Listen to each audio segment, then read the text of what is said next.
जय हिंद everyone, welcome to Ground Zero Defence Academy. बच्चों, मैं विशाल गुप्ता या जीएस फैकल्टी। मैंने जो है बेटा अभी फिलहाल ज्योग्राफी सब्जेक्ट स्टार्ट किया था और ऑलरेडी हमने नियरली अबाउट 7 लेक्चर्स उसके कंप्लीट कर लिए हैं। ओके, मैंने इनफैक्ट आपको लास्ट क्लास में जो पढ़ाया था related to the solar system, मैंने उसमें कॉमेट्स, मीटेरॉइड्स वगैरह मैंने कंप्लीट करे थे और life cycle of a star का एक छोटा सा पोर्शन बचा था, मैंने वहां से शुरू किया था लास्ट क्लास में। ठीक है, तो आप ध्यान रखें, मैं आपको already universe theories related to solar system, evolution of universe and all, cosmology में मैंने प्लैनेट्स के basic facts, in fact life cycle of a star, ये सब कंप्लीट कर दिया है, कॉमेट्स, मीटेरॉइड्स वगैरह सब। बट आज का जो मेरा लेक्चर है, मैं आपको आज के लेक्चर में कुछ फोटोज के द्वारा उसको रिकॉल करवाऊंगा और फिर मैं टॉपिक आगे कंटिन्यू करूंगा। ठीक है, बिकॉज लास्ट क्लास में कुछ टेक्निकल इश्यूज होने की वजह से मैं आपके संग फोटो शेयर नहीं कर पा रहा था, तो मैं आपको कॉस्मोलॉजी की कुछ फोटो शेयर कर रहा हूं कि अगर आपने मेरी प्रीवियस वीडियोस देखी हैं और जिन्होंने नहीं देखी हैं, जो पहली बार ये वीडियो देख रहे हैं, तो हमारे ग्राउंड जीरो के यूट्यूब चैनल में जाकर के आप उसमें देख सकते हैं। ठीक है, इनफैक्ट हमने पॉलिटी के लेक्चर्स भी अपलोड कर दिए हैं। बेटा देखो, हमने life cycle of a star जब हमने स्टडी किया था, तो उसकी फोटो मैं यहां पर शेयर कर रहा हूं। देखो, यहां पर सबसे पहले आपको एक नेबुले क्लाउड दिख रहा होगा और इसमें 2 स्टेजेस चल रही हैं, एक ये वाली स्टेज और एक ये वाली स्टेज। तो यहां पर जो ये वाली स्टेज है, इसमें दिखाया है एक स्मॉल स्टार। क्या दिखाया गया है? Small star. और वो स्मॉल स्टार जो है फर्दर बनता है रेड जायंट, और ये रेड जायंट के बाद एक एक्सप्लोजन होता है और एक्सप्लोजन के बाद वो बन जाता है व्हाइट डुआफ, और व्हाइट डुआफ के बाद फाइनली जब बिल्कुल खत्म हो जाता है, सारी हाइड्रोजन हीलियम में कन्वर्ट हो गई, तो it will become a black dwarf, है ना, ये मैंने बताया था। वहीं पर अगर कोई तारा बहुत मैसिव था, तो उसमें देखो बड़ा star, red super giant, supernova explosion, और उसके बाद फिर यहां से 2 कंडीशन अलग हो रही है, एक न्यूट्रॉन स्टार की और एक ब्लैक होल की। तो ये न्यूट्रॉन स्टार है और एक ये ब्लैक होल है। अब देखो यहां पर कुछ चीजें आपको मेंशन है, जैसे सबसे पहले तो लिखा है protostar looks like a star but its core is not yet hot enough for nuclear fusion to takes place. Protostar भी एक तारा ही होता है, लेकिन उसको स्टार नहीं कह सकते, क्योंकि उसके कोर के अंदर उतना टेम्परेचर नहीं पहुंचा जो न्यूक्लियर फ्यूजन के लिए चाहिए, but it is about to reach, तो उसको प्रोटोस्टार बोल दिया। फिर रेड जायंट बनता है जब तारा जो है हाइड्रोजन खत्म हो रही होती है। अब रेड जायंट का मतलब मैक्सिमम साइज, अब हाइड्रोजन कम हो रही है, the fraction of second when hydrogen is going to decrease, तो वो कहलाएगा रेड जायंट। अब उसके कोर में अब हाइड्रोजन जो है खत्म हो रही है, और अब ये क्या करेगा, हाइड्रोजन हीलियम में जो है बाहर की तरफ जो रह गई है, वो एनर्जी रिलीज करेगा और एक्सपेंडिंग स्टार जो है वो अब एक्सप्लोड करेगा। फिर उसके बाद देखो क्या लिखा है, एक बार तारे की फ्यूल खत्म हो गया, वो कोलैप्स हो जाएगा अपनी ग्रेविटी के वजह से, और जो आउटर लेयर होती है वो इजेक्ट हो जाएगी, पूरे स्पेस में फैल जाएगी। ठीक है, फिर जो तारे का रिमेन जो बच गया फ्यूल की वजह से, है ना, जो खत्म, फ्यूल के खत्म होने की वजह से जो बच गया, तो वो डीजनरेट मैटर जो होता है वो बहुत डेंस होता है, और ये जो व्हाइट डुआफ है वो ब्लैक डुआफ बन जाता है, और जब वो लाइट इमिट करना बंद कर देता है। तो ये कुछ लाइंस यहां पर आप जरूर नोट करें। देखो यहां लिखा है, large red giants are hot enough to turn the helium at the core into heavier elements like carbon. Okay, अच्छा, supernova can be triggered by the sudden reignition of nuclear fusion in a degenerate star by the gravitational collapse of the core of a massive star। ये 2 factor है supernova explosion के लिए। Okay, अच्छा, अब ये neutron star मैंने क्या बताया था, जितने भी प्रोटॉन और इलेक्ट्रॉन्स होते हैं वो सब कन्वर्ट हो जाते हैं न्यूट्रॉन्स में, तो it is force to combine to produce very dense neutron star, वो कन्वर्ट हो गए। ठीक है, सो ये सारी वो कहानी है जो मैं आपको life cycle of a star में पढ़ा चुका हूं। देख लो यहां पर ये जितना भी लिखा हुआ है, ये सारा मैटर मैं आपको पढ़ा चुका हूं। अभी आप इसकी फोटोज भी आप देख सकते हैं, ये सारा मैटर आप देख सकते हैं। इसके बाद आप यहां देखिए, ये ब्लैक होल की कंडीशन है, this is a black hole, दिख रहा है। ये जो ब्लैक होल है एक ऐसी खगोलीय काया, सेलेशियल ऑब्जेक्ट है, जो कि बहुत ही extremely small space for compressing a huge mass. ये ग्रेविटेशनल पुल इतना स्ट्रांग होता है कि उसमें से कुछ भी एस्केप नहीं कर सकता, not even light, not even light. और जो बाउंड्री होती है ब्लैक होल की, from which no escape of possible, is called the event horizon. उसे क्या बोलते हैं? Event horizon. ठीक है, अब ये ब्लैक होल का एक इमेजिनेशन आपको दिखा रखी है। इसके बाद यहां आपको न्यूट्रॉन स्टार है, this is a neutron star. इसमें एक चीज मैं आपको बता दूं, पल्सर। क्या बता रहा हूं बेटा? पल्सर। पल्सर्स भी एक वर्ड आपकी बुक में होगा। अच्छा, कुछ बच्चों के कमेंट आए थे, like somebody was asking sir ये चंद्रशेखर लिमिट क्या है, वो भी मैं आपको क्लियर कर दूं। देखो पल्सर्स क्या होते हैं ना, किसी भी रोटेटिंग न्यूट्रॉन स्टार से, किसी भी रोटेटिंग न्यूट्रॉन स्टार से निकलने वाली हाई वेलोसिटी रेडिएशंस को पल्सर्स कहा जाता है। जो बजाज कंपनी ने अपनी बाइक का नाम पल्सर रखा है, वो किस आधार पर? किसी भी रोटेटिंग न्यूट्रॉन स्टार से निकलने वाली हाई वेलोसिटी रेडिएशंस को कहा जाता है पल्सर। अब चंद्रशेखर लिमिट क्या है? चंद्रशेखर लिमिट में आपको बताऊं, 1.44 से 3 टाइम्स ऑफ सन। ये जो लिमिट है, जिसने स्टडी किया था तो उन्हीं के नाम पर इसका नाम पड़ा है Chandrashekhar limit. This is Chandrashekhar limit. ठीक है, अच्छा इसके बाद ये देखो, ये नेबुले क्लाउड है, दिस इज अ नेबुले क्लाउड। ये नेबुले क्लाउड जो है धीरे धीरे जो है रोटेट करते करते एक डिस्क जैसे स्ट्रक्चर में कन्वर्ट हो गया।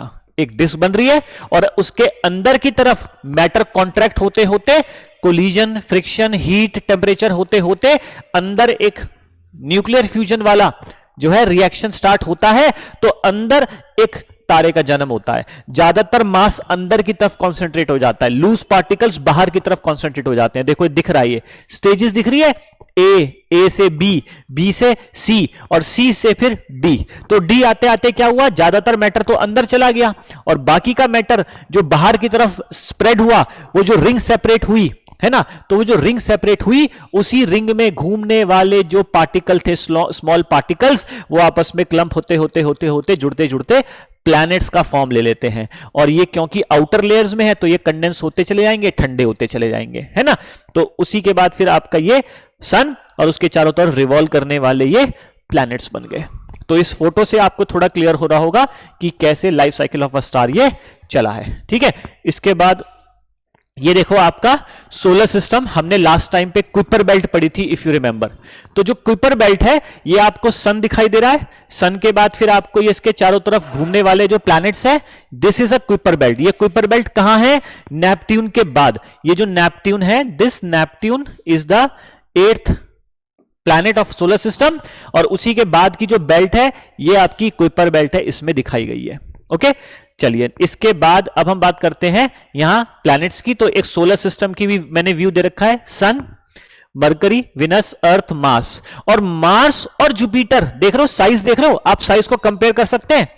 ये 4 आपके, हमने बात करी थी टर्शियल प्लैनेट्स, आपको याद हो, और बाकी के 4 कैसे हैं आपके? Jovian planets. तो उनका साइज आप देख पा रहे हैं। ठीक है, तो ये जो टर्शियल प्लैनेट्स हैं, इन्हीं टर्शियल प्लैनेट में मार्स और जोवियन प्लैनेट में जुपिटर, इन दोनों के बीच में ये जो स्पेस है, ये एस्ट्रॉयड बेल्ट की स्पेस है। ठीक है, और उसके बाद फिर यहां आपको एस्ट्रॉयड बेल्ट के अलावा यहां कुइपर बेल्ट भी दिखाई गई है। इस नेपट्यून के बाद प्लूटो, मेकमेक, हॉमिया, ये सब इसी कुइपर बेल्ट में लाई करती है। ओके, तो वो अगर क्लास में आपने वो थ्योरी पढ़ी है तो यहां फोटो से और ज्यादा वो पक्का हो जाएगा। Okay, now if we talk about satellites, the moons of the solar system. तो देखो गैनीमाइड देख रहे हो आप, गैनीमाइड, ये देख रहे हो कैलिस्टो, ट्राइटन, साइज देख रहे हो, देखो ये प्लूटो लिखा है, प्लूटो का साइज है ये।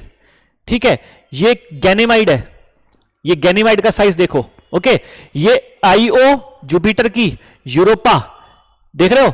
अच्छा, ये आपका मार्स, ये क्या है आपका? मार्स, ये मार्स का साइज है। ये आपका मून, ओके, ये मून आपका। तो ये दिखा रखिए डिफरेंट डिफरेंट क्या आपको यहां पे सैटेलाइट्स, और उनके साइज से आप कंपेयर कर सकते हो।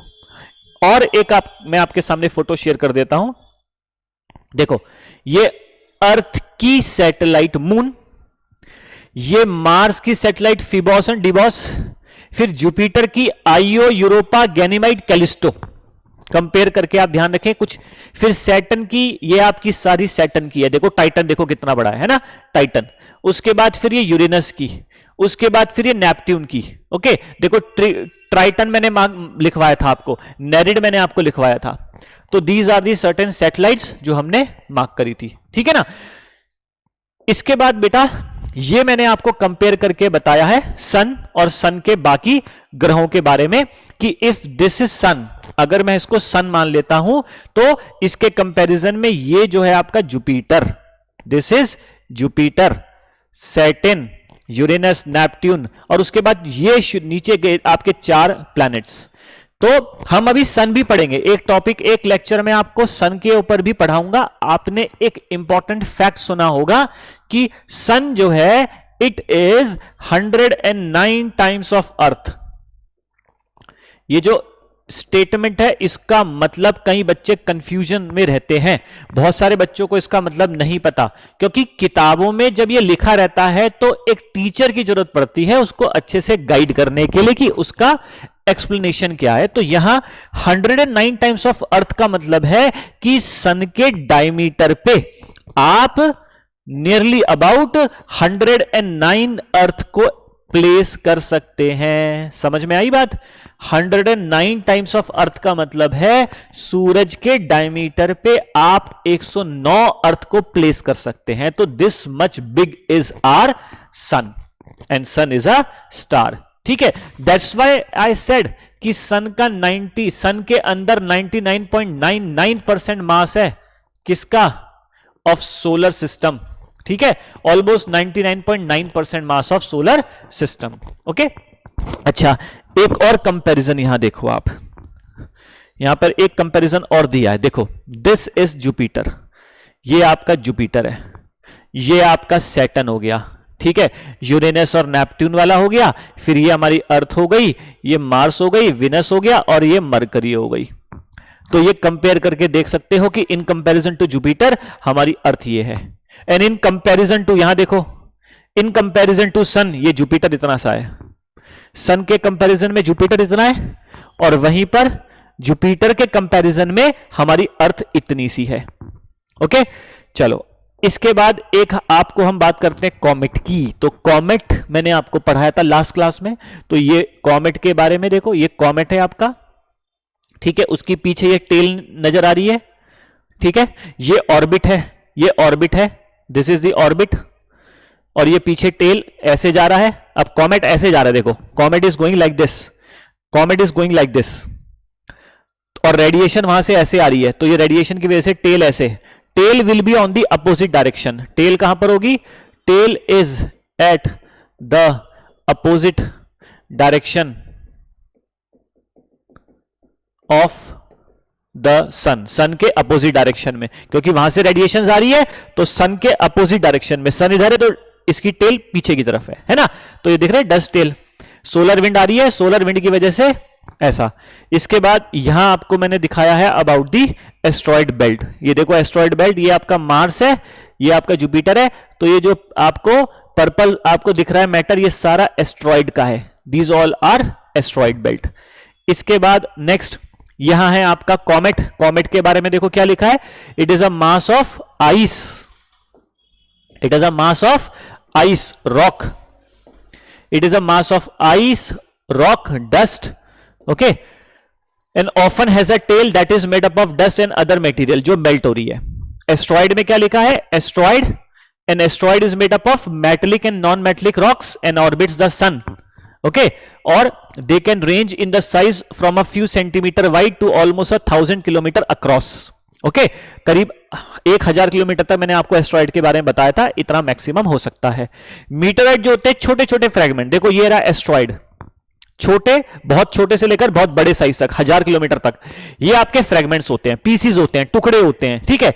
तो ये जो फ्रेगमेंट्स होते हैं या तो ये इसके टुकड़े होंगे या कॉमेट के, कॉमेट का टुकड़ा या एस्ट्रॉइड का टुकड़ा, तो ये छोटे होते हैं 1 मीटर, स्मॉलर देन 1 मीटर, ये 1 मीटर से छोटे होते हैं, वाइड होते हैं ना, और स्पेस में उड़ते रहते हैं, ठीक है। उसके बाद मीटियोर मैंने क्या बताया था, देखो जल रहा है, ये जलता हुआ मीटियोर, जब हमारी स्पेस में एंटर किया तो मीटियोर जब हमारी अर्थ एटमॉस्फेयर में एंटर करता है और इट बर्न्स अप, और जैसे से वो ट्रेवल करता है एटमॉस्फेयर में, वो एक लाइट पीछे से छोड़ता हुआ जाता है, तो उसको हम शूटिंग स्टार कहते हैं।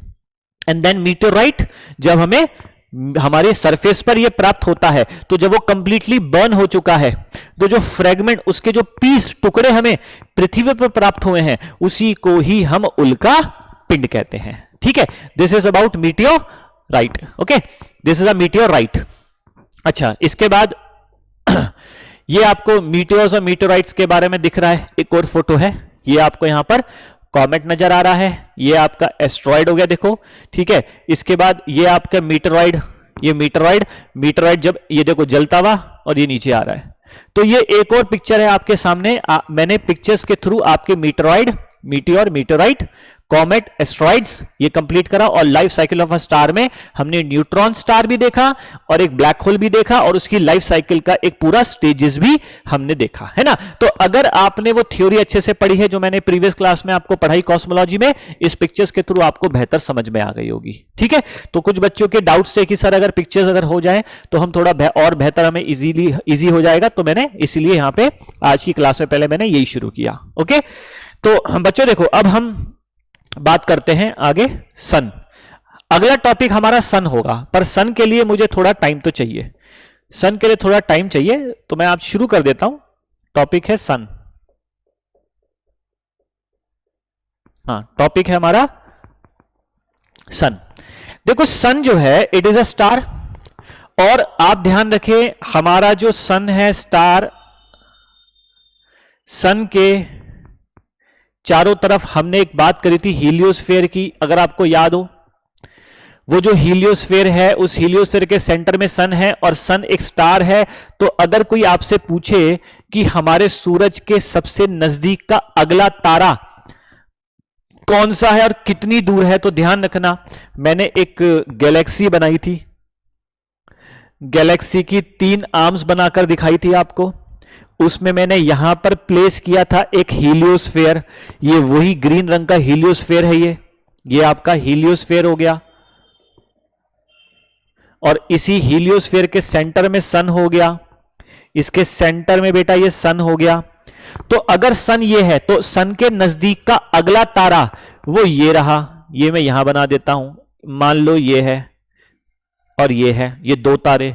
आपको ये देखने में लग रहा होगा कि ये बहुत पास में है, पर अगर हम डिस्टेंस की बात करें तो ये डिस्टेंस काफी बड़ा है। ठीक है, ये डिस्टेंस आपका जो है कितना पड़ेगा, ये डिस्टेंस आपका यहां से सन से लेकर ये जो इतना सा डिस्टेंस है, देखो ये वाला जो डिस्टेंस है, this is 2 lakh astronomical unit. कितना पड़ेगा, 2 लाख एस्ट्रोनॉमिकल यूनिट दूर हमारा सूरज से अगला तारा है। तो जो नेक्स्ट स्टार है वो हमारे गैलेक्सी की सेकंड आर्म में ही है, और वो 2 लाख एस्ट्रोनॉमिकल यूनिट दूर है हमारे सूरज से। और उसका नाम, यहां पे 2 तारे हैं, एक का नाम है अल्फा सेंचुरी और एक का नाम है प्रोक्सिमा सेंचुरी। ये आपकी बुक में ऑलरेडी मेंशन है।